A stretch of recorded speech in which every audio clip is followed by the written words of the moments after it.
Hello, everybody. Today we are going through the transformation from marketing side of organizations from B2B or B2C towards an end-to-end assumption of how we want to address customers together with our business partners. It's B2B2C. The agenda for this long video are the following. First of all, we are looking into Apple's success and Nokia's failure, how they made marketing tactics and strategies work, coming from the B2B side and conquering the field of the end customer and reaching out with the digital handshake in the case of Apple, or failing on that like Nokia. From that, we are going into the 10 most successful business models that are so important for us in marketing to understand so that we can shape our products and services in a way that they are accessible in B2B and in B2C. The part 2 of the video will be about organizational aspects, and we do an excursion on generative engine optimization and readiness for AI agents. And we are also learning from other organizational B2B2C transformations like Nike or Polestar or the wool manufacturer Gieswein, for example. Part 3 will be very much on the personal side of us marketing experts.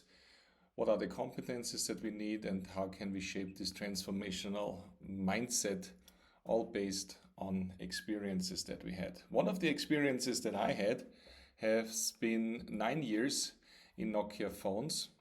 I was there from 2004 to 2013, and on this slide you see the full circle of life of Nokia, which was always a transformational company. It started in the 19th century as a mill. It produced tires, rubber, and it always transformed, for example, also to the market leader in GSM. And I'm explicitly talking about Nokia phones, not the infrastructure department, which is still operational and marketing leading. We at Nokia phones, we had really wonderful situation as a B2C brand with unprompted 80% known by the customers. So customers were prompting Nokia, understanding Nokia very strongly. It was a very strong B2C brand. But we have been purely operating in B2B. We had no data about the end customer, and we shipped towards the telecom giants, the telecom operators, for example, or the retailers in the telecom industry. And actually with the iPhone, with the announcement in 2007, with the launch in 2008, and also Google doing the same with Android, we didn't see what was coming there. Was it really just because it was touch or simple, easy access to the internet? No, actually it was even more. It was the platform business model, and it was the ecosystem business model that we will dwell into in short time. So actually with this device, the whole industry changed from a hardware orientated industry into something that we can today call connected mobility industry. And this meant for Nokia, not seeing this, that this was the death of the company after this long history of a very transformational company. Now we have to distill now what have been the 5 management failures, what have been the misunderstandings that we at that time had. I summarized it in my book Digital Game Changer, and here for you. First of all, it was the arrogance of success. We still earned a lot of money. We were market leader in most of the branches, and it slowed us down. It made us very arrogant. At the same time, we said, we know what the customer want. Innovation from within, not together with the customers, or like Apple did later, with surprising the customer. No, we said we know what the phone color of next year will be, and therefore we produce it and somebody will buy it. Actually, a side story, engineers in Nokia phones presented the touchscreen as a concept 4 years before Steve Jobs showed it on stage. And our very, I would say, arrogant, successful CEO at that time, he said he knows what customers want. Customers want devices with buttons. He knew it. So this leads actually to the third failure in management that we had and conducted, which is data ignorance. So we ignored data from the customer. We didn't had any data from the customers because they were shipped by others, and we didn't have a digital handshake like it is normal today with an Apple or an Android phone. You cannot use it without linking it to the harbor of the ecosystem lord, I would even say, which is Apple or Google in that industry. We didn't understand that it was so cool to have a platform, a digital platform, where we are controlling the shipment of apps, music, videos, like it is done in our days. Platform business is one of the dominant models that we're currently seeing, because others are investing in that content, and the platform owner just has to distribute it and gets all the data of the transaction, gets the revenue share of the transaction. Of course, you have to be large, you have to have a lot of demand on the other side, but this goes perfectly with millions and millions of iPhones out there. And Apple, and I will show it to you a little bit later, even was very strong in something that we didn't understand. You have to build an ecosystem. It's not only one hardware, it's not only one product, it's the services around it that are gently embracing the customer and builds an ecosystem that nobody wants to leave or can only leave at very high costs or time efforts to change into another ecosystem. And this leads already to the 10 most valuable business models of the last 25 years. Before we look into them, let's think about them. Are they stable? What is changing? And therefore we have to go back into the history of the digital industries.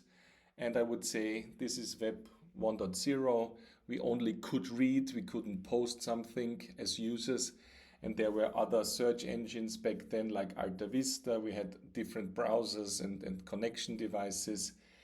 It changed rapidly with the introduction of Web 2.0, with the mobilization of the internet, but even more with user-generated content on the social media platforms. The next phase, it was not 2. or 3.0, it was Web 3, the Metaverse.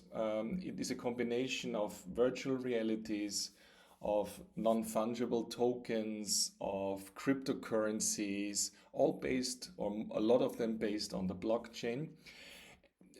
Those technologies still exist, but they didn't reach the mass tipping point for all of us. They are very important for a lot of industries, but not for the 100% of the addressable market. And therefore, this was like a little bit of a hype, an overestimation, and actually a different technology came in that is currently the one that is forming, I would say, the third iteration of this digital industry. And of course, it is artificial intelligence. When you look at all of those technologies, they go, they come, they change, but something stayed the same over those 25 or even 30 years now, the underlying business models. And those business models have been so successful. It's the way how transaction between digital providers and consumers are working, and they made a lot of companies grow and become not only big but also highly profitable. A lot of liquidity is in there, a lot of money that is currently invested into the next episode, into the AI domain. And when you look at the geographics, also here it's very strong, it's very impactful, I would say, and it goes on with a little bit of new entrants like OpenAI, for example, and also Anthropic into the AI sphere, but the large companies investing very strongly into that. The big bubble on the left side of NVIDIA is quite fresh in that ongoing analysis that the colleague Schmidt is doing. And it's a platform because it also has development platforms for all of the developers on the machines of NVIDIA. So this is a proof point, because those companies that are the larger bubbles, they are since decades using not only one but a lot of those 10 most successful business models. And this leads to profitability, and this leads also to the possibility to operate business to business with partners, with intermediates, but also having the digital handshake directly to the end customer and knowing everything that is going on their platforms. And therefore they can erase all the misery that Nokia phones had. They know what the customers are doing. They can sell advertisement. They can optimize their products based on real behavior. They can A/B test all the time perfectly in the digital world, and they know all of our transactions and locations, even up to our emotions to a certain intent and degree. So with all of that said, before we look at the 10 most successful business models, let's think about an exercise that you can do now with your computer, with a pen and a paper, in teams or individually. Take notes during the presentations of the 10 business models and think about your business, about your company. What business models does your company already have, use in the daily business?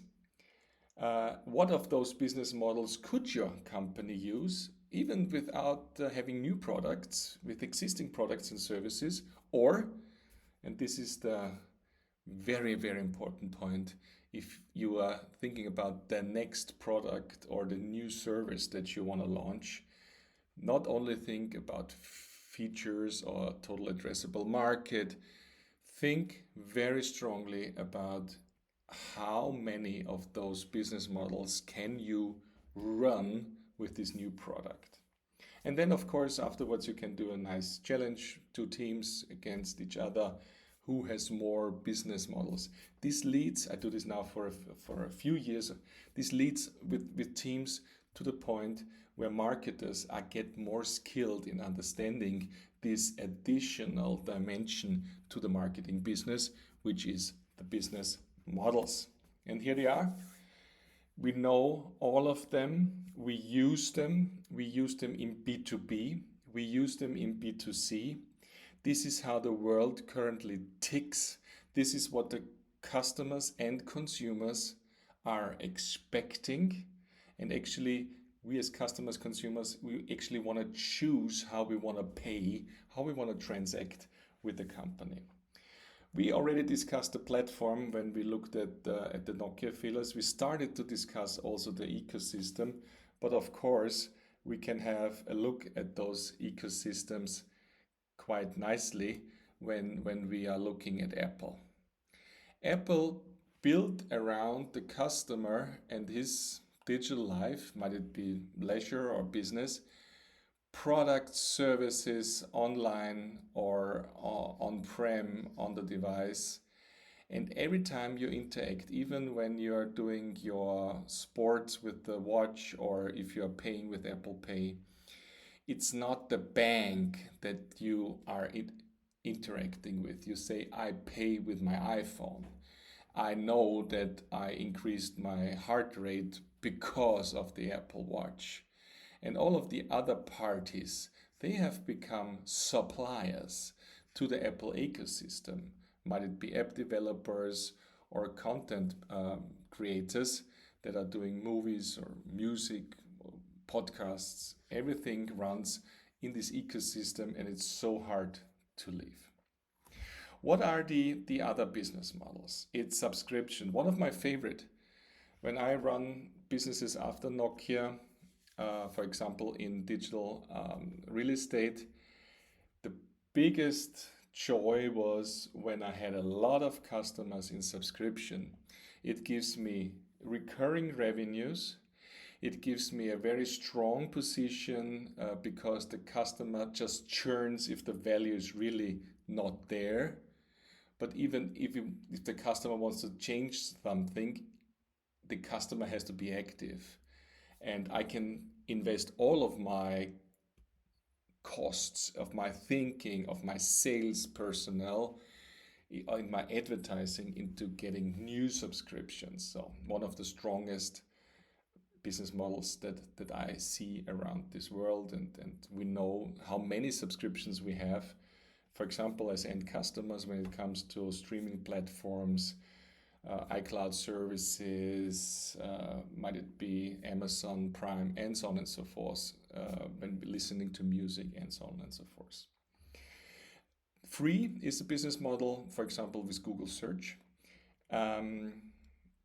If you don't pay for a service like Google Search, then you are the product. That means that with your searches, the keywords are generated, the trends are generated, and of course, most importantly, you are interacting with paid advertisement. The freemium model is a little bit different. I love to explain it with LinkedIn. So LinkedIn, most of us are using this for free. So this is the first part of the word freemium. But 10-20% are going into the premium version. Might it be for the vanity to know who looked at your profile, or might it be because you get paid the premium by your company because you have to address new potential customers as a sales guy, or in HR recruits. And free means that you can scale because people are going into your service. It's free, it's wonderful, and they put in the data. Very intimate data actually about jobs, about education, for example, about who they know, what they think in their posts, and you can scale. So they have now 1 billion of users already on LinkedIn, which is, it's for a business network, it's tremendously amount. But you have those 10-20% of premium customers, and they make your revenue. So you have scalability and cash, which is wonderful, and this is why this is so strong. Before we look into the next 5 business models, please, in this exercise, if you run it, always make notes for your company. So I'm giving examples about the tech giants or others, but you make your notes for your company. Which of those business models are you using? Is your competitor already using? You might use in the future with new products or with existing products. Just make notes, and then you can do these challenges, teams matching each other. Use don't own is very strong. We will look at an example later when we recap the business models. I don't need to own it, the car, the electronics that I'm using or changing, the laptop in my company. I just want to use it. And it's okay because I pay more to rent it, for example, but I have decreased capital expenditure and no amortization. It's also to say on my OPEX, wonderful, very strong B2B and B2C model. On demand, it's more the timely version of use don't own. I need it now. So a lot of streaming services are that, but also car sharing, for example, is a very timely situation. Uber and the others give me logistics now. I don't need a car. I need it now. Very strong on demand. Experiences, for example, think about the iPhone again. When you're looking into the data, the iPhone costs Apple 400 US dollars per piece, including marketing costs, but they are selling it for 1,400 because they sell status, convenience, ecosystem. So look at Louis Vuitton handbags. The price of the material and the manufacturing is not so high, but you have a wonderful margin. Actually, insurance is an experienced business model because the price can be anything. It only has to match your demand for security or peace of mind. And the real costs are very detached from the price and very intransparent. Hypermarket means that you go into a market and you scale as fast as you can to squeeze out competitors. So Amazon did it, coming from only selling books from the office of Jeff Bezos, and then going into CDs, and now it's a wholesale, and it has logistics, and it has planes, and it has harbor rights, and so on and so forth. So hypermarket is an example with Amazon, but now you see it with the AI providers. They invest every penny to scale and to squeeze out the others, or at least to be one of the coming oligopoly, where 3 to 5 dominant AI players will be in the field, ruling, I would say, a large part of the world's economy. Affiliate, you know it from marketing, where you get a link and somebody else gets a revenue share because he recommended a solution or a product. This is very strong. It's the outsourcing of sales costs, and it especially when it is digital, the product is digital, then you can do very good affiliate. Maybe we look at that by discovering and deep diving into this with the Rifkin curve, which means that when you look at marginal costs of a product or a service, it might be an app, it might be a physical good. Then over time, when you are producing and selling a lot of those products, you see the upper curve is going down. The cost per next hardware, it gets less, of course, because you already built the factory and you invested in your logistics, so it gets cheaper over time. It might rise because the pre-products might get more expensive, the oil or the labor costs, and of course it's always there. But with a pure digital and fully automated product, process or service, where the customer from one end to the other is doing everything, like opening up a LinkedIn account or getting an online insurance, where the algorithm decides whether or not it's within the risk that the insurance wants to cover. With these 100% digitalized processes, you're coming down from the cost side to something close to zero. It never ends up with zero because you have to run a data center, for example, and do updates and have some engineers or developers there. But it goes closely to zero. And this means you have so much room for margin. And actually, coming back to the affiliate model, you have much more margin to share with the recommender. When I'm selling an online video course, which is fully automated also in the delivery, of course I have to produce it, and the cost attribution at the first videos sold are quite high. But after the thousands video course, I can give up to 50 or 60% to my affiliate because I just do the sales without costs and just because the affiliate recommended me. We have to understand this power. It's much more power than, for example, an influencer on Instagram. It's much stronger. It's very pure, and marketers should know this. Of course, introducing such a business model always costs. It's always an innovation leap that you have to take. Think about the Nokia curve, right? The company success, however you are measuring it, over time, it very often has the S curve, just like product cycles. Also, companies have a cycle. They go up, they're very strong, they get older, they have too many organizational layers, they get lazy, the owner is not here anymore, the management takes over, things like this, right? It's stagnating, or we don't know how the future curve is. So a lot of companies are doing business model innovation leaps and saying, okay, let's take the products and sell them differently. Let's give away a hardware, and you can have it in use don't own mode, or you can have a service like an insurance on demand. So if you're having an injury, you get insurance, but it's tied to a subscription which lasts at least 5 years. So it's all calculatable, and of course you have to invest a little bit, but those leaps forward are the increasing revenues of the future. And Google, for example, did that.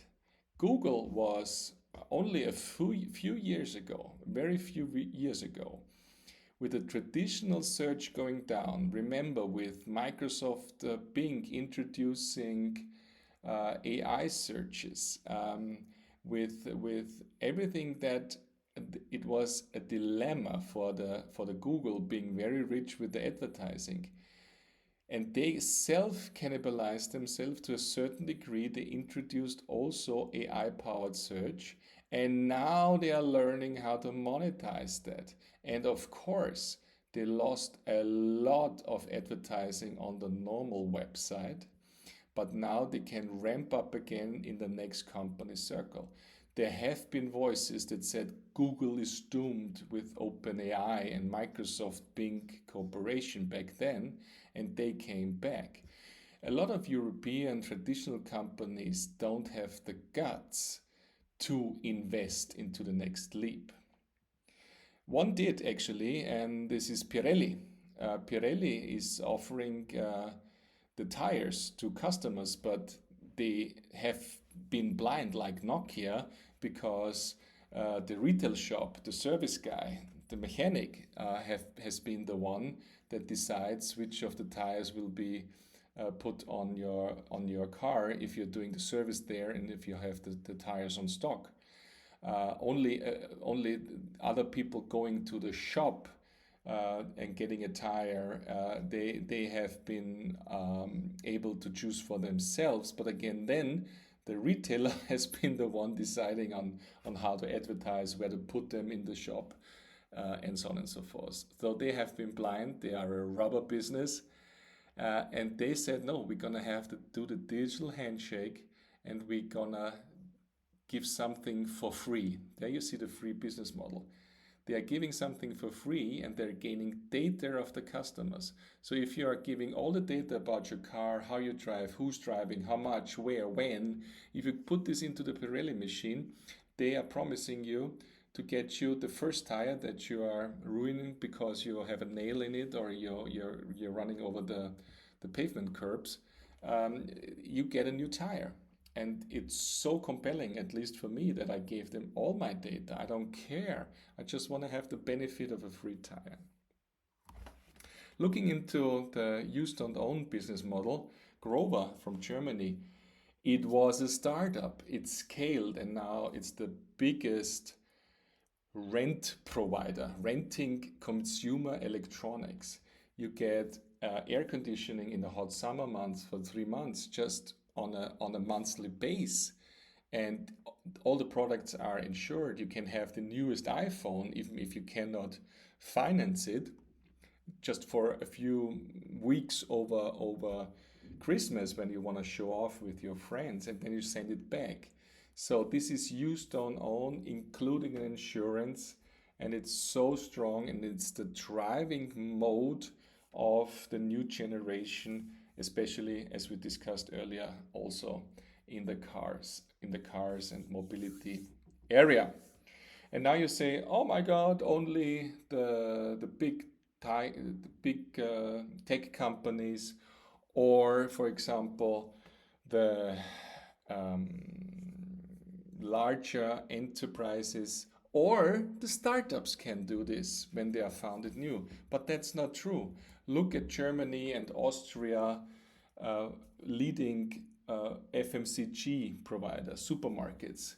It's called Rewe, and they're running some franchises for Austria, for example, Billa and Billa Plus, which are the big supermarkets. And they introduced this loyalty card, this Jö Club. And they not only using this as a loyalty card for their purchases that they are having with the customers and getting points, they made an ecosystem with insurances, with gas station, with food delivery, with banks, because they understood they want to have the data of the transactions of the customer so that they can give the customer the best offers. And actually, it is so that the people say, I'd rather be in these ecosystems because I have an advantage, a cost advantage, a rebate, or something like this. So, we went through the business models.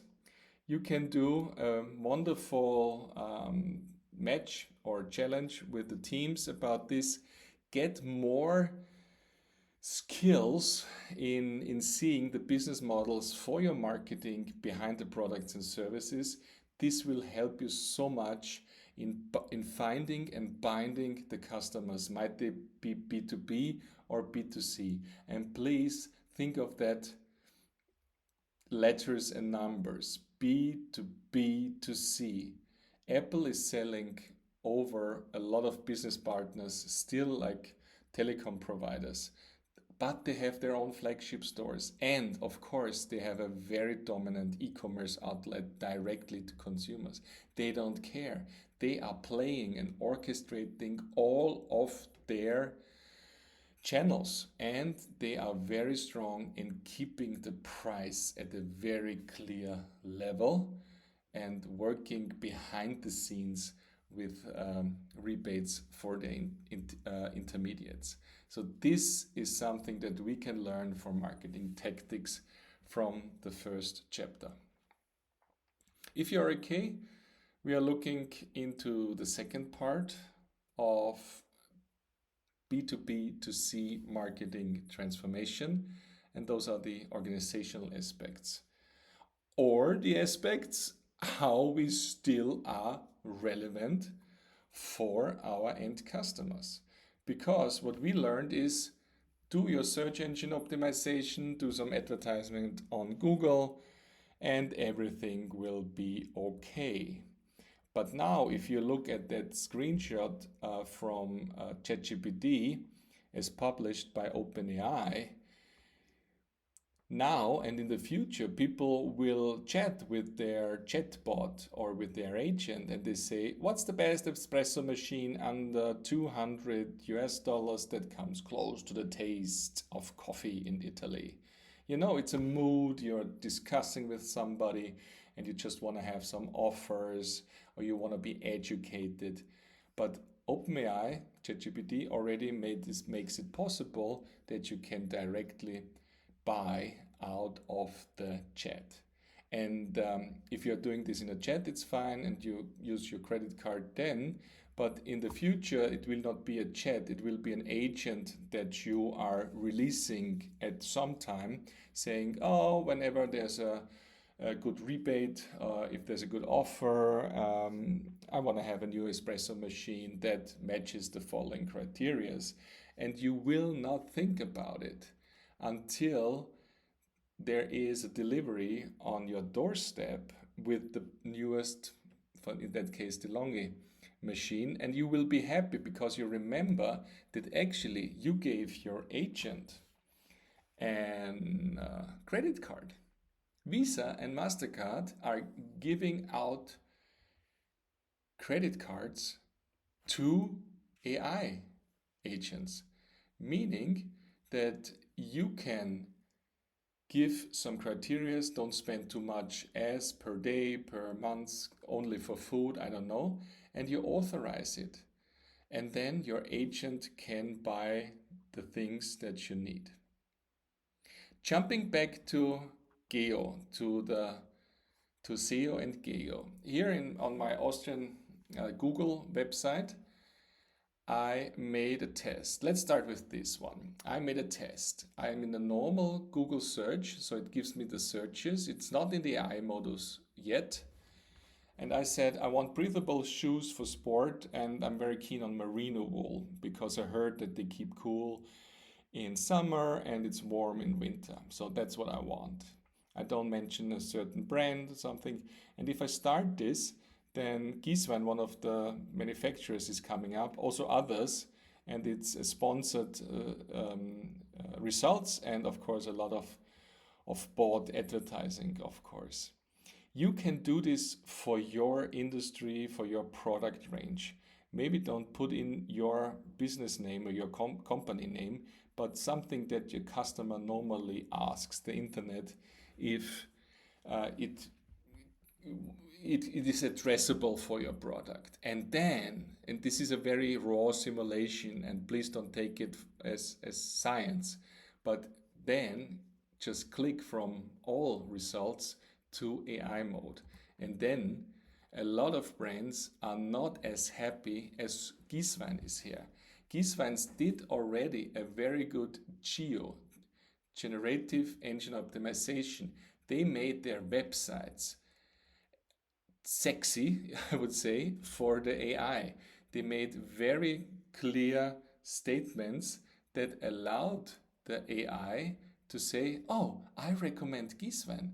It's a trustworthy, recommendable brand that we can give here. If you do this for you, for your brand, and you don't come to good conclusions here, I think it's a good sign for invest a little bit more in trying to understand what geo all means. When you look at the overview from SEO to geo and to agentic ready, then we can also draw some conclusions which are so important for us marketers. Okay, SEO is I do this in Google and in Bing, and I can pay for keywords. In geo, it's more having an answer to the question that the user is putting into the AI machine.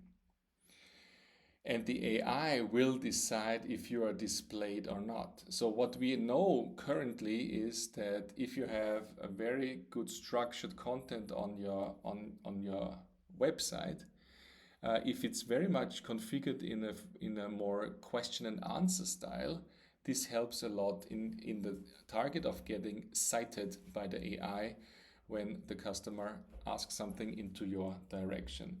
It has to be a consistent message across all of the platforms, including social media, your website, Wikipedia, Amazon, and so on and so forth. And also your stars, your recommendation stars have to be very straightforward for the AI. Also press, what is in the press, what is written about your owned media is so interesting for the AI. It's not so much different than SEO, but you have to keep in mind that the outcome is now the response of the AI that you have to steer. In the next years, we will see more and more user-driven agents. Like I have a Claude and I build an agent for me to optimize my purchasing for certain office goods. I don't talk to anybody from the supplier side, and I don't search their websites. I don't go to their e-commerce store. I don't go for Amazon Business to get the papers and pens. I send my agent, and the agent has to find your website data systems, addressable, open APIs, machinable readable data, also again consistent data, all verified and structured, so it's easy for my agent to make a transaction for office goods with your machine, with your digital systems. It's not the website, it's something where agents are talking to agents, and this is very near. We already see now that agents are producing more traffic on the internet than human users. So yeah, almost no teams does this yet.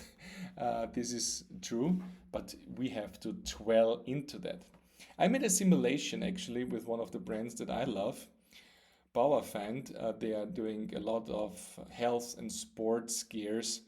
And I said, I want to simulate a little bit an agent looking at a website or a system. Of course, it's only Claude that is in the sidebar that I'm opening up. I'm allowing Claude here to work with my website, and then I say interact with this as it would be an agent interaction, which it is not, but it's good for simulation. And I said I feel a pain in the knee, I believe, and I need some support. I need some gear that helps me in my sports. I'm a runner. What is the best in knee support that I can get? And actually, the agent just starts running. It goes onto the website. It serves the website.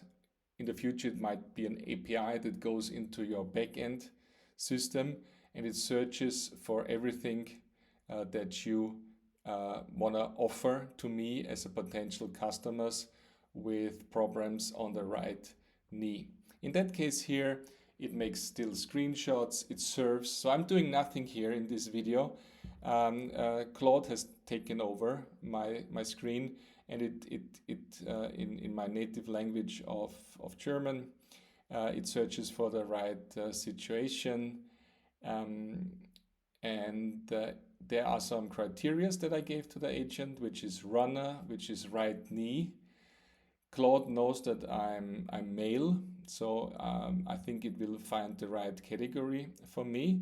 And then the cursor that you see is just like the so-called agent is running my machine and is clicking and actually could do the transaction in the end if I wanted that. Let me scroll here a little bit. It found the right support. It puts it into my buying basket. It actually is choosing the right size. It gives me, no, actually it asks me about this right size, and it gives me the potential to interact here a little bit. I can help it, so I said I need an XL. It goes to XL, and there is my shopping cart, and actually I could let the agent also go and make the purchase, but in that case it stops here. So this is just a simulation on how agents are working in the future with your e-commerce system. And now we heard so much about Geo and Agentic Ready, but we don't know all of the details. Just like in the first years where we did not know how the Google machine really ranks you. And of course it changes over time. Therefore, I recommend to look at one agency that I can recommend, which is Otterly AI. They are running experiments. What really works? What makes a brand more citable for most of the leading AIs? And you can look into this. This is all open source. It's an Excel sheet. They do a lot of webinars there where, for example, it came out for me, which for my personal brand, that I shouldn't do YouTube shorts, but I should do, as I'm doing here, YouTube long formats. Because currently it is seeable, it is experimental findable that long formats are pushing your citability in AI machines very, very strongly. And you can look in landing pages optimized for AIs. Is LLM text on your website? Is this good or not? Is a schema markup good or not? Is a JSON header good or not? So these are the first steps into this AI B2B2C new world. And it's very important. From these details, I'm zooming out together with you to the very big screen, so to say. How have companies have to be from an organizational point of view in this new era of AI? Actually, companies in the AI age, they should think as an organizational setup like this. Everything that is hardware, source it out, put it to a partner. In this world, as we've seen also with the digital business models, it's very important also with the Rifkin curve that you have less and less plants, production sites, own logistics. It's very important that you are trying to have more and more on the digital side of your business. If you're concentrating on production, it is great. As long as you are thinking about the data of your company, even more. I repeat, even more. And of course, your internal processes, they shall run smoothly. They shall have a perfect, seamless connection. Of course, the AI might be something that is helping you. It might be the core of analyzing the data and optimizing your processes. If you have physical operations like shop floors or plants, I think the next step will be here that there's a lot of robotic that we are seeing, embedded AI as they call it, or humanoids that are working, for example, already in automotive industry very strongly, from BYD to BMW. So we already arrived here in the AI and robotic world. Of course, you will have your own e-commerce store, but you will also go via Amazon, or you want to go via Google recommendations, Bing searches. The iPhone is the place where people are deciding if they want to buy something from you or not. This was the world until 2022, maybe. And now new intermediates that are so close to the customer, might it be B2B or B2C, the AI providers, they are now between you and the ones that shall buy your product and services. And therefore, with all of the power of your own AI and your processes and how you're playing the marketing game, you have to influence and bypass or force through those membranes to the end customers. It's very important that we have this picture in mind when we are doing marketing for our B2B and B2C companies. Otherwise, we are thinking that we can do this on our own. We have to serve those ecosystems because they are so dominant and cannot be bypassed. Okay, so then I asked the AI to make this picture a little bit more frightening, and then this came out. Okay, it's the same picture, but AI enhanced. We have been already through this geo and readiness for AI agents, and now we're going into this part 2, but learning from other B2B2C transformations, because you are not the first one to do it. We already have a lot of the last decades of information, of learnings that we can use. And before we go look at details that you also can download from the link that I have in the show notes, let's go into the summary already. First party data is an imperative. You have to connect to your community, and it's a sin to only have one transaction and not have the email address. That's a sin. If I would be a CEO, I would punish any transaction that you're doing via your channels without getting some personal data. Secondly, the channel is not the enemy. Of course, like Nike and Lego and Walmart, they all play with their old partners, with their B2B partners. In cases of medicine products or Bauerfeind, as we looked before, psychotherapists, doctors, MDs, they are touch points, and they have to be orchestrated. And not one is good and the other is bad. It's a wealth of channels that you as a B2B2C company have to look at and orchestrate. In all of those transformations, the organizational tension is real, because people come from decades, or at least from years of working in a specific field, and now they have to transform. We will look in the last part of this video into ways how we're dealing with those emotional situation and trade-offs, and also political battle within the company. The physical touch point remains powerful. Whenever you have stores, or whenever you have people on the ground, and might it be partners, MDs, or somebody else, it's very important. Some companies didn't prevail in that game, like Polestar, for example, because they haven't been touching the ground with their footprints. The mindset shift is personal before going organizational. You cannot do it you cannot do it from the top down. The bottom up movement, the mindset, the willingness, I think it's very strongly, and I have a part on that a little bit later. And we have to understand that our consumers are AI advised. Let's get ready for that. Those summaries have been drawn from a lot of, I would say, well-known cases, and some cases that a lot of you never heard. Of course, you heard about Nike transformation, and I'm not deep diving here. If you want to do this, you can do your research or just download the PowerPoint and dwell into it. But Nike did it very strongly. Adidas did it. Adidas did it much more aggressive, really owning the relationships. Adidas also tried to have apps to connect to their community.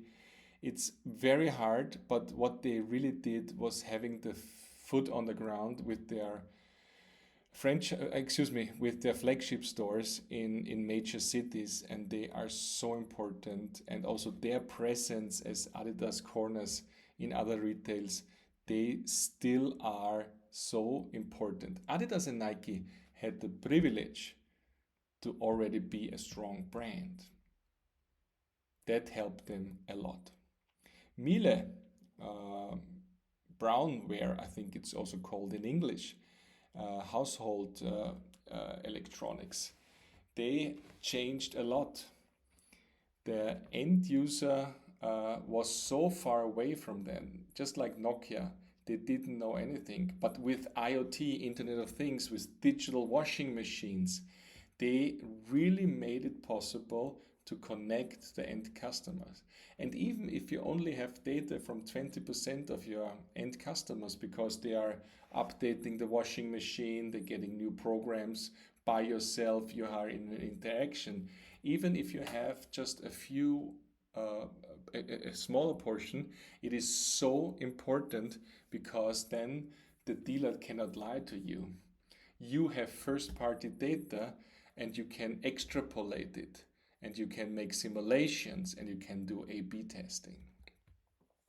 Lego was, some decades ago, they really were close to bankruptcy, because they had been so retail dependent in the US, very much Toys R Us.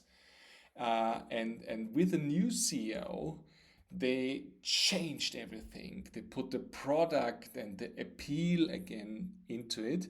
And as you know, they built an ecosystem of fan motivation around Lego, with the movies, with Lego Star Wars, Batman, with own stores, with standing on the shoulders of other giants.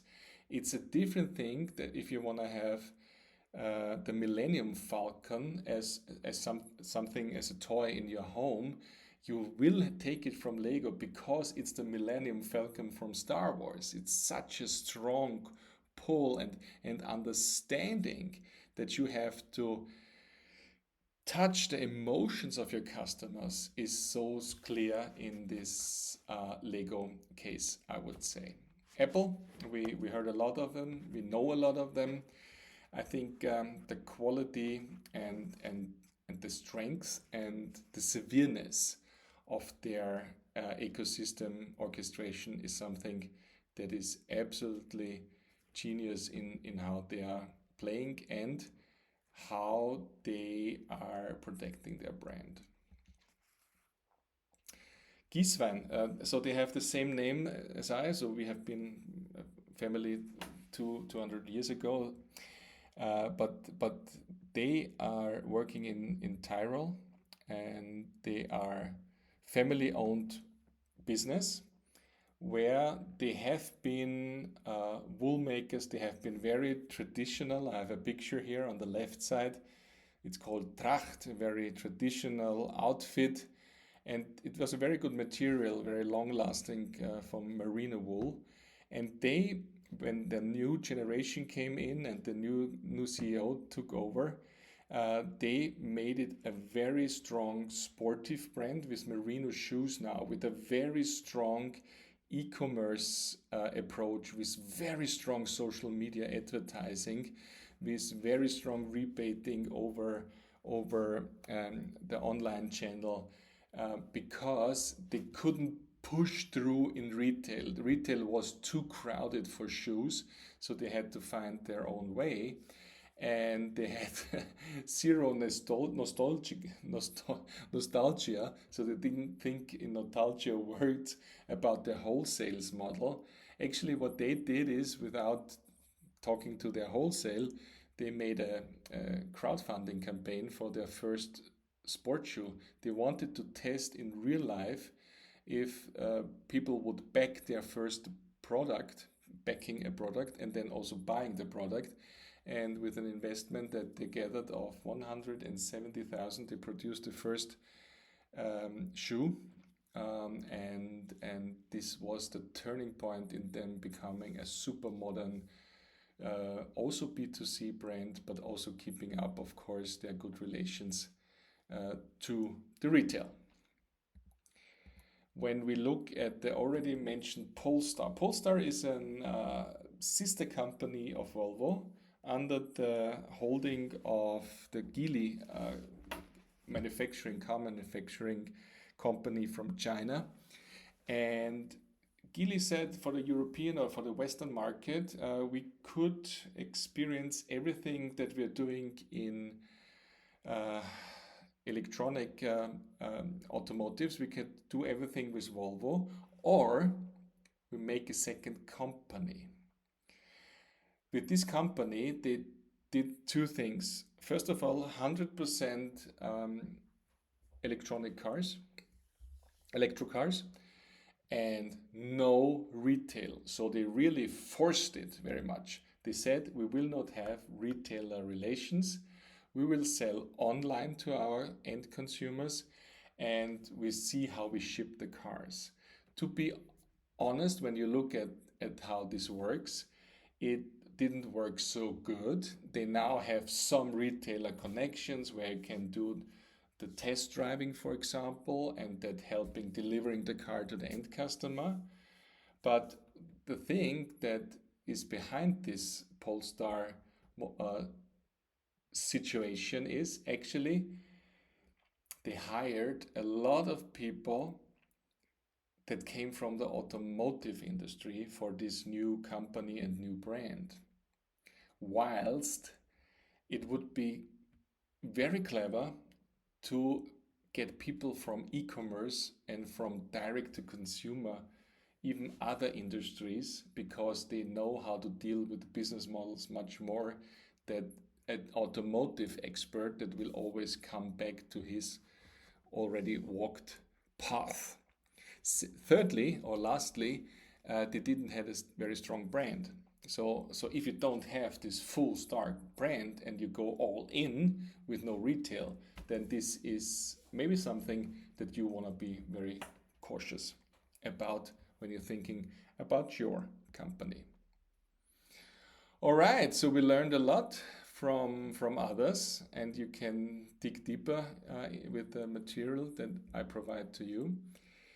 Something that you can do with your teams immediately is doing a pre-mortem. Oh my God, what is that?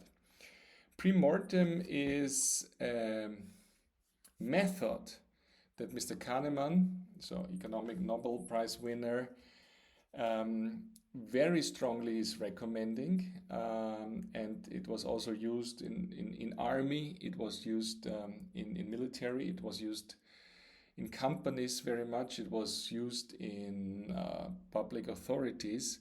Whenever you have a very big project like a transformational project, then you can use the pre-mortem analysis, which was a long time ago actually already published by Gary Klein in the Harvard Business Review. And it simply goes like this, that you have the possibility with this method to name all the disasters in the next 1, 2, 3 years that can happen that make your transformation go south. Failure. What can go wrong? It's very hard for us business people to think in those negative terms because we are conditioned to always see the upside, the optimistic view, the aim high, win the game. And this is a method that also helps you to get all the people that are very cautious, that have legal concerns, get them on to your marketing transformation journey by letting them, and including you and your team, express the biggest disasters that can happen that makes your project not only mortem, death, so to say, in the end, but you are like pulling the event of death before pre-mortem. You are saying we already now find the reason why it may fail. And in workshops that don't last too long, that have to be well prepared, you can find these reasons why the marketing transformation into B2B2C might fail. Might it be organizational shortcomings, like we saw it maybe in some of the examples just right now? Was it the mindset? Was it the geographics? Was it too strong central versus local? Whatever. Was it too loose? And then when together with your teams you listed the most impactful possible disasters to your aim, then you have to find the remedy, the solution to it. And actually those are the raised flags that you have to address now. So if it's maybe because this company doesn't have the right mindset, you have to work strongly on that. If it's some logistics, you have to work on that. So this is a method that I really can recommend it. I'm using it since years now, and it was never the case that we didn't find 1 or 2 points that would have made it possible that this company that I worked with would have been a Nokia phones example, and it turned away from it. It's just risk mitigation. It's no joke, it's no fun, it's a risk mitigation for transformational projects. This is the invitation for the pre-mortem. Coming to the last part, where we are coming to us personally and the competences and mindsets that we need. And let me introduce a little bit of Viktor Frankl thinking into that. To be very naive and superficial, but very strongly as an outcome. Nobody can change the behavior because it is the new law of the company. Not because there is a 5 points that the task force decided and it's a poster in the elevator in the office. just by somebody said we are now very agile doesn't change anything with the people, because the human brain only works in that sense that it has a certain mindset. It keeps us in structure. We have a certain mindset on how we do things in B2B and B2C. It's the proven way of the past. And we have also some ethos, because we did it in that way and it was successful. And we cannot change. Very few of us can change. Most of us cannot change just by having an order or just by thinking about it. What we have to do, and leaders need to provide us with that possibility, we have to do differently, to have an experience of how it is to do differently, to do different things. For example, playing with geo, optimizing our Agentic-Readiness, for example. And we have to do also different things, like fostering the digital handshake, no transaction without an email from the customer, for example, as I said earlier. We have to do different and differently. And when we have this doing differently, out of this doing differently, an experience, a personal experience is arising. It is something that is happening in me or with me. It's not a poster in the elevator. It's happening with me. And I said, oh my God, we have an increase of 2% in that country because we did. And this is the only way our mindset can change, optimize, alter, become to a certain extent new.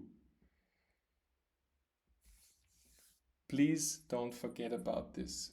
If you are pushing people into transformation because C-level decided it shall be, that's a major threat to the transformation success. Another method that I also are using a lot is also on the very emotional side. And it is the SCARF model. You probably heard about it. It's well documented, it's well used. It just has a simple logic. If you want to have people, your team, to change, to go from the old model into the new model, to be part of the transformation, to be active, to not build ambushes for you where you step in and the people say, oh, we should go back to the old process. If you want to do that, then you have to think about 5 situations with your people. They are thinking about, after the transformation, what will be my personal status in the business, in the office. Give them an individual sense of where they are standing. Especially with AI in the game, people are very afraid about their jobs, their status as human beings. We have to address this in a very human and direct way. The second thing is certainty. Of course, transformation means a lot of fog. We don't know when it will really work, but we have to give the feeling of certainty, of having the right communication. In my personal experiences in transformations, especially when we tried to reform Nokia, I really followed those leaders that said, since last week I don't have an update, but I feel in that way. We have to do that to still go there. We have to endure this. It's very strong. Thirdly, autonomy. How much sense of controls over the transformational events do the people have? Are they participating? Are their voices heard? Are there examples where people, regardless of their ranks, are part of the transformational path? Are there findings? Are they referred to by the C-level as colleagues that are important for that? Relatedness. So transformation makes lonesome. The more possibilities we as leaders in these marketing transformations are giving to our colleagues, that we are sticking together with them to be a strong connection, even having some meetings that are more on the social side and not so much on the side of the facts, is very important. It goes together with the status. Am I still a part of the team? Is the team still there? Or will there be a team? Will I be part of the herd in the future? And fairness. So if I have to see cuts in my budget, or if I'm asked to work more or more remotely or more centrally or whatever, and others are not treated in the same way, then the fairness is broken, and this means that I'm not buying into the transformation. So SCARF: status, certainty, autonomy, relatedness, fairness. Very strong model for us to make transformations more smooth. But what competencies do we need when we are going through transformations? And I cannot tell you, and I shouldn't tell you, and any ranks or lists, they are just made for clickbait. The thing that you can do is look at all those competences that might come into range, which might be important when you are going through a transformation. And I really encourage your team to investigate it yourself by, for example, doing a Mentimeter, by offering those prompts, those ideas of competences that you in the next 3 years would need to go through this transformation. And if this is the basis for a competence development plan, then I think it's very clear to the people that they have a part in that transformation and in the later stage of the company. I will also give you a link to the website where you find those competences as prompts for your discussion. And if I can ask you at the end of this journey of B2B2C marketing transformation, then I would use a German first name. It's called Otto. You probably know Otto Walkes or other Ottos. It's just to remember, actually, it's an English abbreviation. It's one thing to optimize, OTTO, one thing to optimize. If you found a hook in any of the things that I presented to you or the examples that I have given you from other companies, take one of these balls and carry them. Carry them across the line. Don't do two things like, okay, we have to apply the PreMortem and the SCARF model and probably a third one.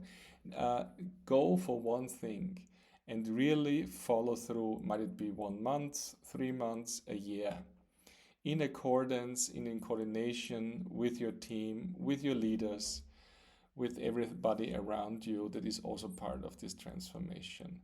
Do anything in your own sphere of influence. Don't wait for the top management to tell you. Work transformational in your own marketing sphere of influence.